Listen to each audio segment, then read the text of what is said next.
করেছেন বিধি আদর করে নাম রেখেছেন লক্ষ্মী সরস্বতী লক্ষ্মী সরস্বতী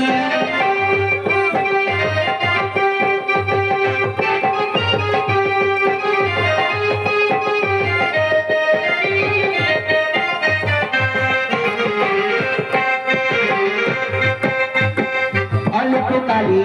দুটি ছেলে দিয়েছেন গোসাই আদর করে নাম রেখেছেন কার্তিকার গনাই কার্তিকার গনাই কার্তিকার গনাই তাই নাকি